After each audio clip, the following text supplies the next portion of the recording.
Thank you for attending our first webinar program of the spring semester. My name is Lila Anderson, and I am the Curator of Education for University of Museums. I have a couple short announcements that I want to make before I introduce our speaker. If you'd like to ask a question, you can during the program or after the program. We'll take questions. You can use the Q&A feature at the right side of your screen, and that will come to the presenter and I. We are going to record today's event, and it will be available later in the week on the University Museum's YouTube page. I do encourage you all to look at upcoming events. We have several that are in this style of the webinar format, as well as some limited size in-person events that we'll also be holding. Lastly, I want to thank the Iowa Arts Council for their support of both the exhibition, Compelling Ground, that Tilly's work is in, as well as the associated programming. Now, it gives me great pleasure to introduce our speaker this afternoon. Tilly Woodward grew up on a farm, graduated from Phillips Academy, Andover, holds a BFA from Kansas City Art Institute and an MFA from the University of Kansas. She is a curator of academic and community outreach at Grinnell College's Faulkner Gallery, and she is also the founding director of the Pella Community Art Center from 1989 to 2007. Her artwork can be exhibited in more than 194 museums and galleries nationally and can be found in museums, corporate and private collections in Israel, Ghana, Uganda, India, and throughout the United States. She is the recipient of numerous grants and awards, including 2 fellowships for drawing from the National Endowment for the Arts, and has initiated many arts outreach projects designed to help communities address social issues, foster creativity, build compassion, and engage with joy. She is well known for her highly realistic, meticulously detailed oil paintings of small things. Her paintings are featured in the current Bernier Art Museum exhibition, Compelling Ground, Landscapes, Environments, and Peoples of Iowa, which I highly encourage you to visit. We are open Monday through Friday from 10 to 4 p.m.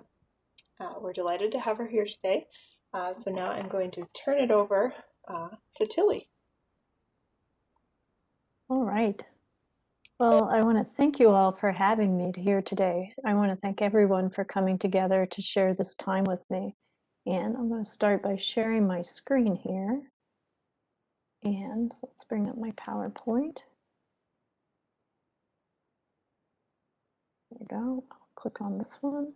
Ta-da! And we have full screen. So I want to start today by thanking you all to come together to share this time with me, and thanking the Bernier staff, one and all, for their work in bringing this exhibition together during difficult times of the pandemic. It's an honor to be included in Compelling Ground, and the Bernier made the process of participating such a pleasure. The exhibition focuses on the land of Iowa, agricultural heritage, and an invitation to consider the challenges of land use and sustainability, the causes and impact of climate change, and it calls us to consider the work that could or should be done as we go forward. These are the paintings that are included in the exhibition that I did, the oil paintings. Iowa is a subtle and a special place. I grew up on a farm in Illinois, which gave me an enduring connection to land, sky, and the forces of nature. So I'm always surprised to hear people who don't live in Iowa describe it as a flat place. They obviously never spent time in central Illinois. I remember as a child traveling with my family and a truckload of sheep to a Cordale show in Bloomfield, Iowa. We crossed the Mississippi River, and I was moved by the change in the landscape. The expanse of rolling hills, fields, and trees seemed exotic to me. I thought it was the most beautiful place I had ever seen, Iowa. I returned in 1990 to raise my children here, and they would also claim Iowa as a beautiful place. We've been grounded here. There are many ways to consider a landscape. Perhaps most often, people think of landscapes in terms of an expanse, a vista, the panoramic. But you can also think of a landscape in terms of the passage of time, ecosystems, as a place where people live their lives. For me, I most often think of landscapes in terms of details, as the accumulation of small things, particles of soil, seeds, plants and insects, small creatures, relationships played out over time, the details within the details, the physical, the chemical, the cultural, the emotional, the spiritual. Growing up on an isolated Midwestern farm in an era where not every household in our community had indoor plumbing or a television afforded me extended time both to wander and to wonder alone in the landscape, watching the changes in the sky, looking closely at the processes of life and death, nests filled, nests emptied. An awareness of the season and how plants like rhubarb brought people together around a table, or how birds came and went. It was good training for my later life as an artist. Birds and their habits hold special fascination for me. Their ability to fly, the production of eggs, objects of power and mystery, strong and fragile. Nests, the accumulation of small grasses, hairs, threads, bits of plastic, leaves, assembled skillfully by a creature with no hands. Nests as a place of waiting, patience, endurance, nurture, wombs of sorts, home, a place to fledge from. Our lives move more quickly now than when I was a child, driven by screens and virtual engagement. We are connected in amazing ways, like our gathering this afternoon. But the screens are also distractions and impediments from experiencing the physical world in the present moment. Landscapes seem most often experienced from a window or a screen. These paintings are an effort to slow down and take stock in the beauty of small natural objects and the stories they tell us. Painting provides me with a refuge and a structure to take time to see one thing clearly, or a part of one thing clearly each day, and make some sense in a confusing world. The paintings are a respite from chaos and a celebration of objects through close observation, meditation, documentation, giving voice to their inherent meaning and beauty, the idea that small things matter. Small things are often overlooked and first to suffer. Alarm bells, birds,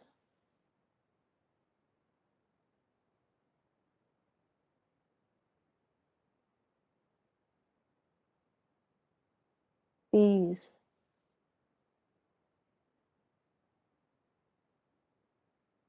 insects, systems failures, reductions in numbers. What happens to the whole when the small parts of the system are compromised? And how to get people to care, especially in a time where science has become suspect, even rejected by many. In an earlier point in my career, I might have thought that forcefully proving a point would make people believe, that exhibiting superior intelligence, the rational evidence of an idea, would convince. I believed in a version of activism that was confrontive, binary in nature. And certainly there are times where anger is appropriate. It's important to speak hard truths and take a stand. But building a life around anger is hard to sustain, and for me, damaging to maintain over time. I've also come to see that people are not often motivated to change when they're being yelled at or made to feel less than. Belief is emotional, and so perhaps connecting through things we love is a productive place to start. Finding the gray with people rather than seeing black and white, and realizing that listening is essential to conversation. Finding common ground, compelling ground as it were, and going forward from there. These paintings are a way of visual listening, and hopefully an invitation. I've come to think of connecting with and expressing beauty as an important form of activism, especially in this time where science and truth are suspect. It goes against what I took away from art school, that for art to be significant, that it needed to be big, confrontive, clever, ironic, ugly perhaps. It was a slow shift for me to move from the politically charged billboard paintings of my early career with their cranky graphic quality to the expansive community-based projects in my mid-career created around specific communities as response to social injustice in Iowa regarding race, HIV/AIDS, and immigration, to making small paintings I found beautiful in my later career. The switch was precipitated in part by necessity, by need. Changes in life circumstances left me with less time to make art, so smaller was better, more practical, and I needed to sell my work to put my children through college, to care for us. So there was a certain pragmatism to it.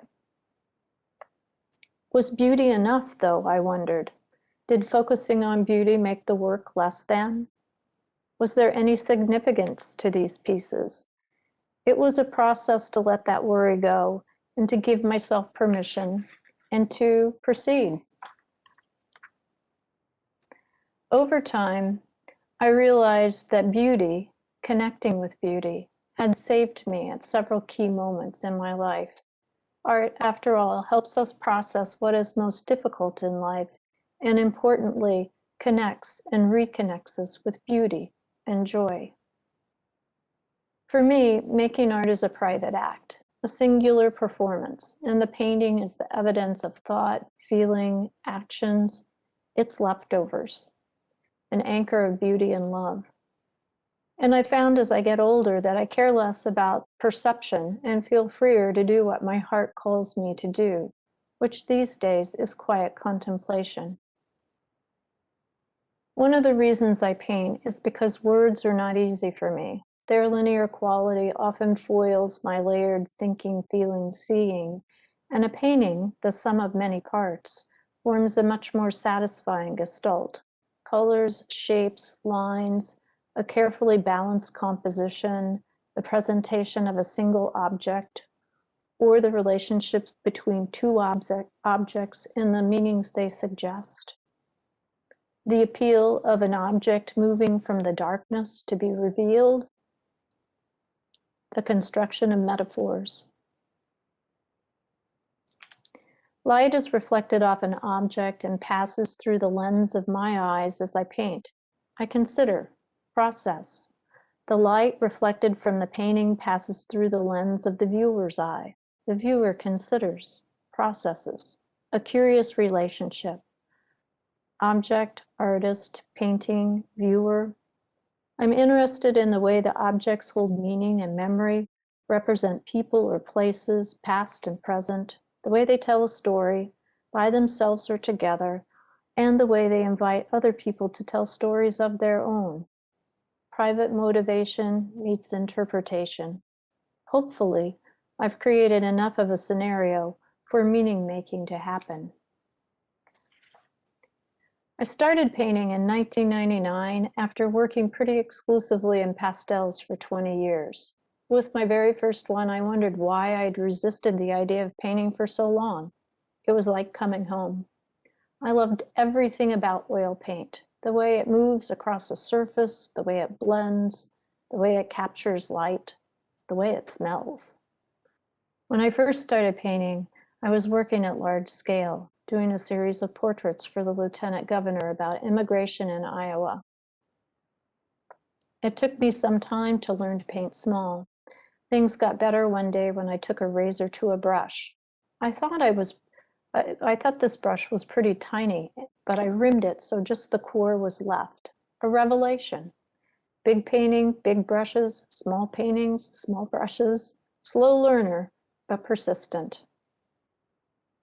The natural is a constant theme in the work, as are round things. I often take time to go outside and look up as a reminder of how small I am and the transitory nature of people and their business, that size is relative, from neutrinos to the cosmos. Bigger things are made of smaller things. The natural world is extraordinary in all its forms. The idea that a butterfly can travel on its own across a continent, the construction of a nest, a remarkable achievement, the drive to create a home and rear young as it carries out in different species, the varied strategies for survival to forward genetic code. I think about the power that's inherent in forms, round things, woven things. I'll often paint a natural object with something man-made, a bundle of matches and a nest, firecrackers and a cicada, a nest and a spoon, create a visual poem. The paintings are about relationships, visual relationships, space relationships, color relationships, material relationships, personal relationships, objects juxtaposed, the people connected with the items, the places the object came from, Iowa, most of them. People bring me nests, insects, dead birds, crustaceans. It's lovely to have people know that I will value a thing and want to paint it, and that they are looking and seeing the value in small things too. Sometimes it is the process of reconciling sorrow and beauty. Many of the paintings are created as for specific people as memorials, remembrances.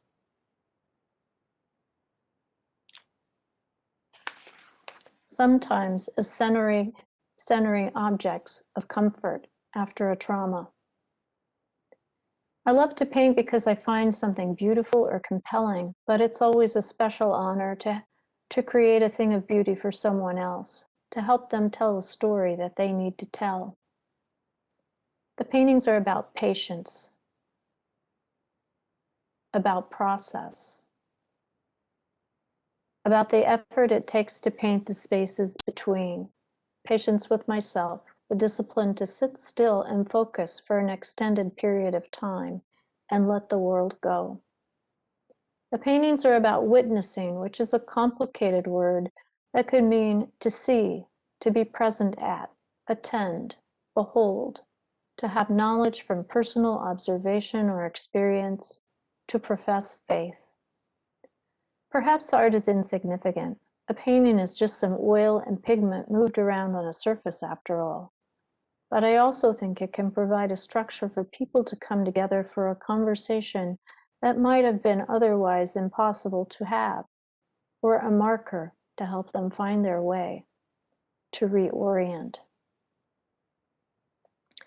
I hope these paintings will inspire you to slow down, give you an anchor, help inspire you to pay attention to small things,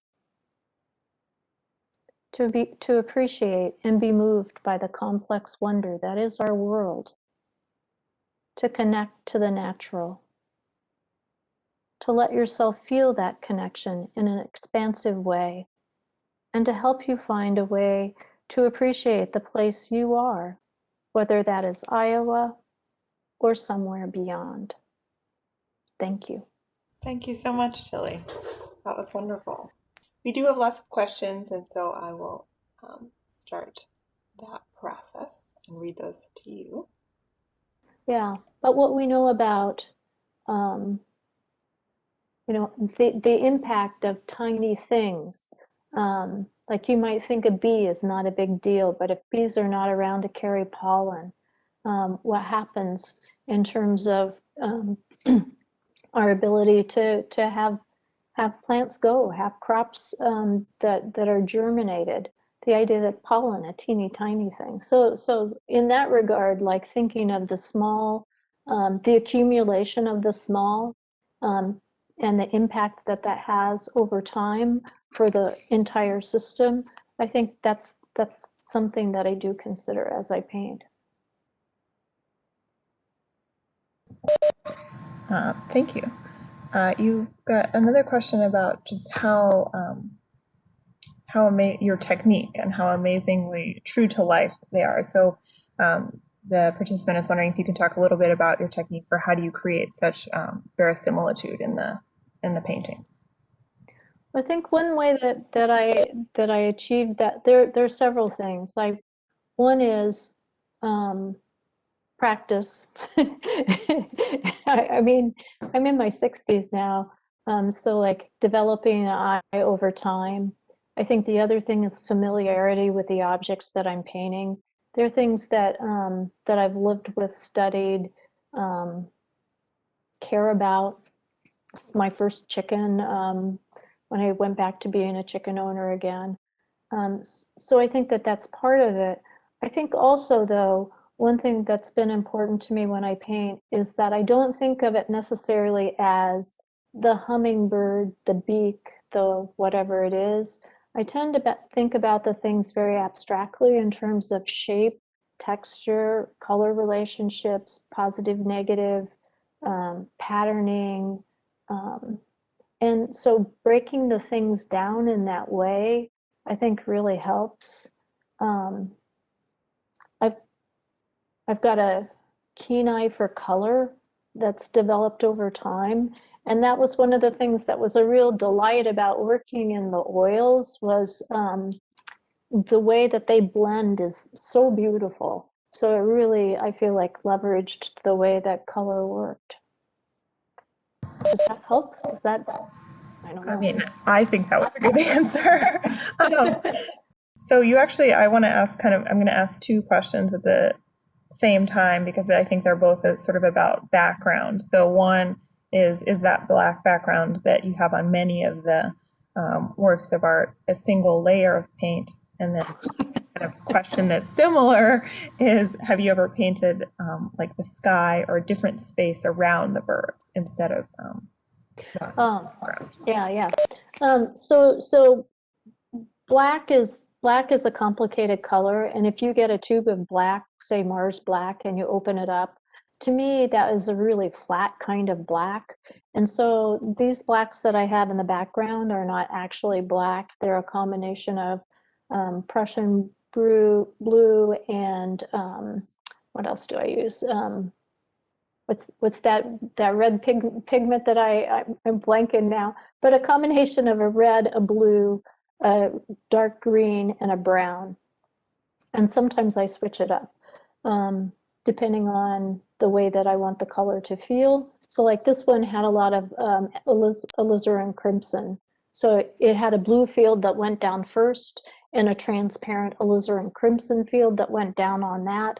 But the blue field, the Prussian blue field, like there are 3 or 4 layers of that before the layer of the red went on top of these. So if you see them in person, actually, depending on, I don't know, what era of the paintings that you would see, they would have a different feel, the different blacks.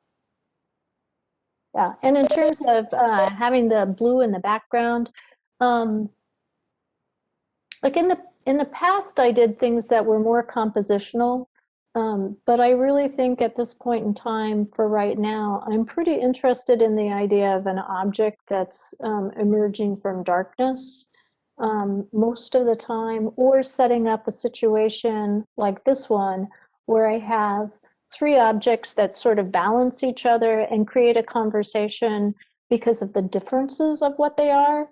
And so having a scenic background doesn't work for those poetic purposes. That sense of metaphor that I'm trying to create at this time. Thank you. So I tell me if you already answered this one. I think that maybe when I came back and you were when working with a complex object like a nest, how do you keep yourself from getting overwhelmed by the detail? Actually, I hadn't answered that one, and that's a really good question. Um, because for the most part, most of my painting happens from 7 to 9 after work and on the weekends. And there are some times where work has been really pretty demanding and I don't have a lot left. So I've been really, I'm really disciplined and I'm pretty organized about what it is that I think I can achieve in a given evening or in a given time period.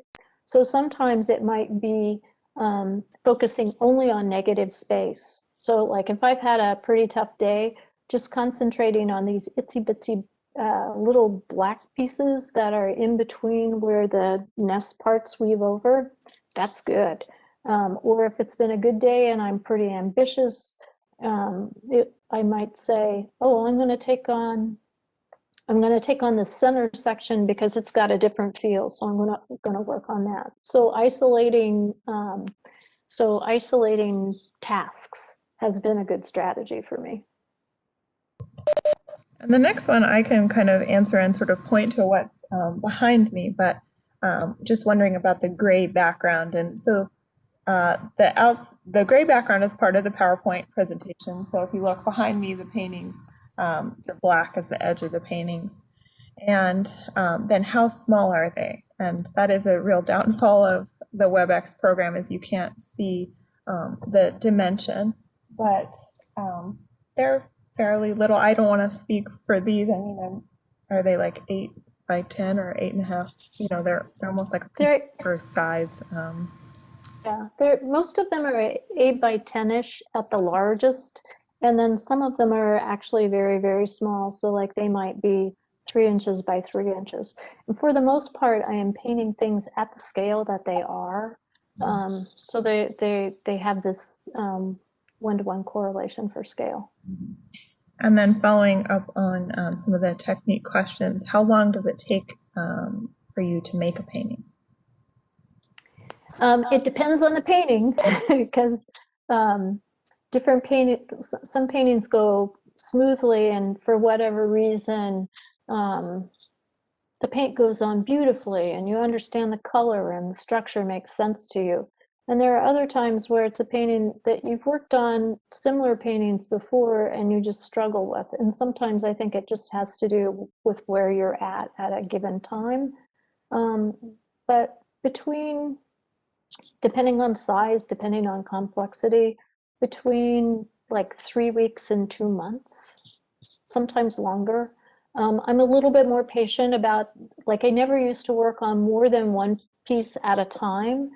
And I have started working maybe 3 to 4 pieces at once now so that I can let layers more completely dry in between, especially on the blacks. I found that to be helpful because sometimes if you're trying to hurry the process and you don't let them dry in between, I get like places where there are oil slicks that I have to work out later, which is, a tricky thing about painting. So. Thank you.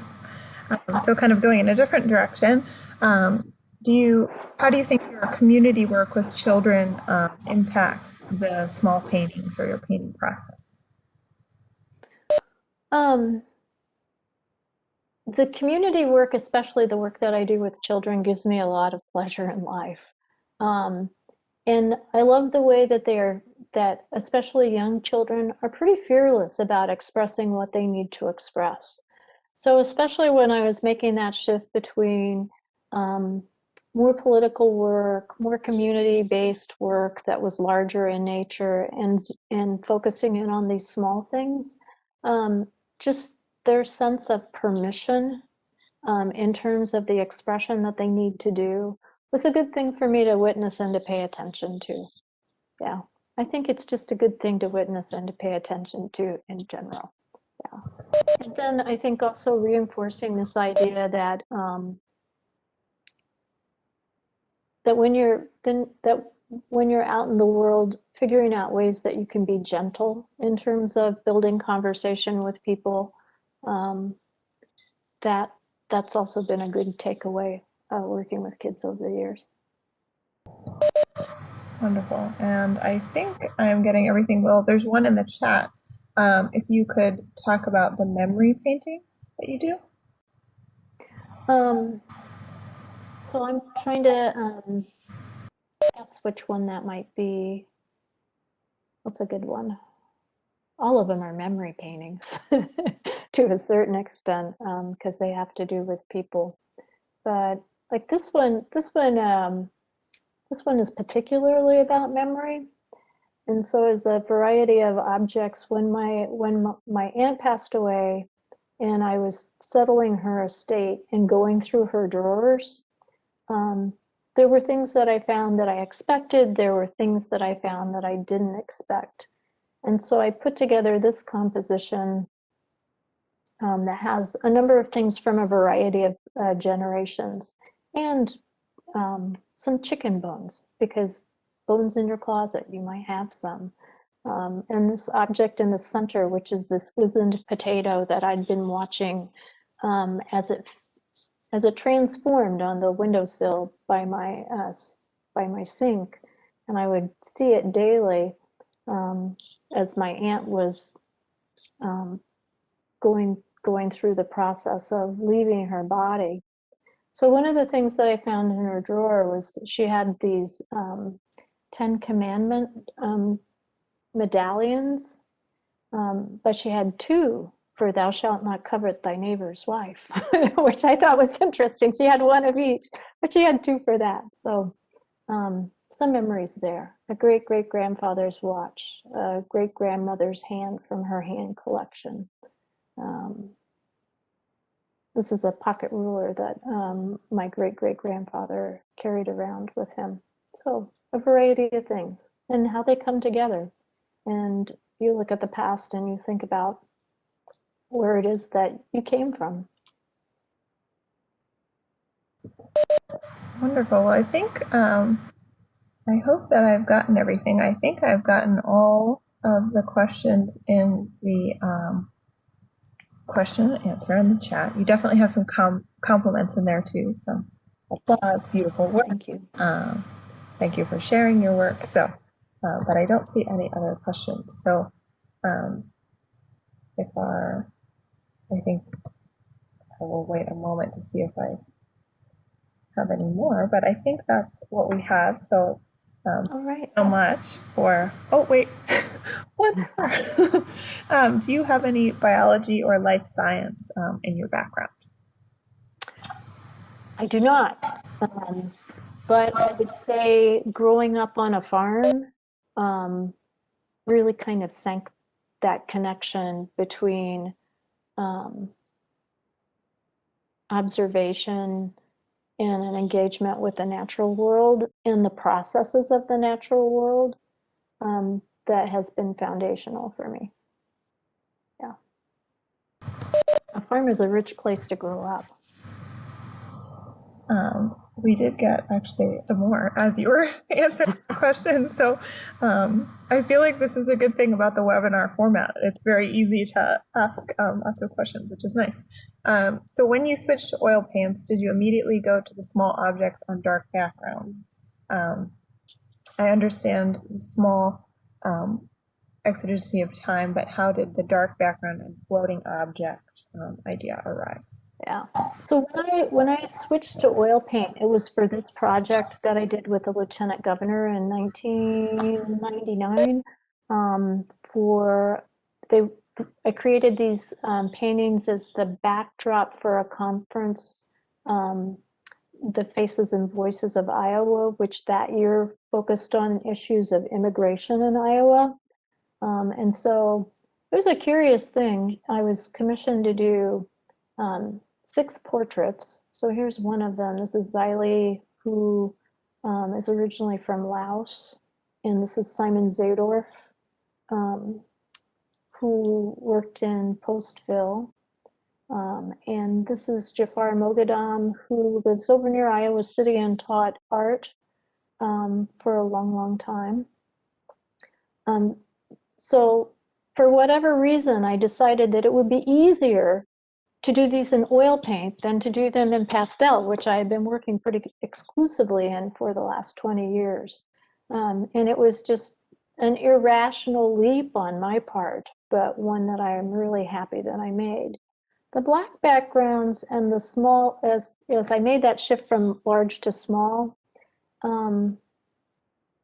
I think the black backgrounds are in part because like just having time to look at one thing was plenty. Like that was all I needed to do. That was all that I could do. And then there was a real appeal to it. at a certain point. So I don't know, it's made sense to me. I don't always do that, but I often do that. I would say I most often do that. But lately I've also been thinking about doing paintings of sky, which I didn't show any of those today, but I have had periods of time where I do focus up rather than in. Wonderful. I'm going to read you this comment just because I think it's very sweet.